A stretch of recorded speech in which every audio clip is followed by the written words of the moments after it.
দাদে আস্তু ফানাজাত ও নোহেরা মারহাবা। আদম আলাইহিস সালামকে রূহ দান করলেন, জান্নাতের ভিতরে রেখে দিলেন। জান্নাতে নাজ নিয়ামতের অভাব নাই, ফল ফ্রুটের অভাব নাই, থাকার জায়গার অভাব নাই, কোনো কিছুর অভাব নাই, শান্তির অভাব নাই। জান্নাতে এমন এমন ফল গাছ, কুতুফুহা দানিয়া, আল্লাহ পাক বলেন তোমার ফল খাইতে মন চাইছে, তাজা ফল গাছের গাছ সহ হাজির। গাছটা কেমন? গাছের গোড়া উপরে, আগাগুলো নিচে। বলেন মারহাবা। এরকম নাজ নিয়ামত, ঘর বাড়ির অভাব নাই, কোনো কিছুর অভাব নাই। এই জায়গায় আদম আলাইহিস সালাম আছে, কিন্তু মনের ভিতরে কি একটা অশান্তি। খাওয়া দাওয়ার অভাব নেই, সুখ শান্তির অভাব নাই, কিন্তু আদম আলাইহিস সালাম কিসের যেন একটা অভাব ফিল করতেছে। মনটা কেমন বিষণ্ণ বিষণ্ণ, কেন যেন মনের ভিতরে অশান্তি বিরাজ করে। কেউ না বুঝলেও বুঝেন কে? আল্লাহ। এ মুরব্বীরা, বুঝতেছেন তো কিসের অভাব?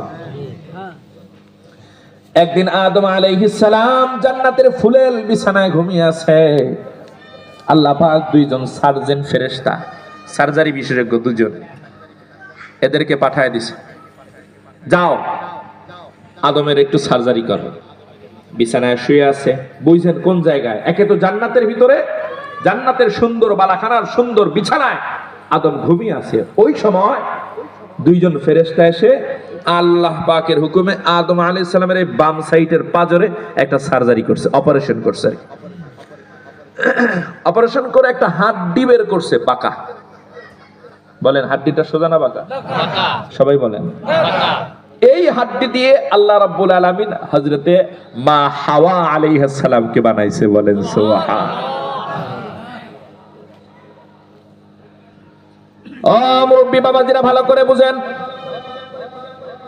আদম আলাইহিস সালামের স্ট্রাকচার বানাইয়া রূহ দান করার আগেই মরুভূমির ভিতরে 40 বছর ফালায় রাখলেন।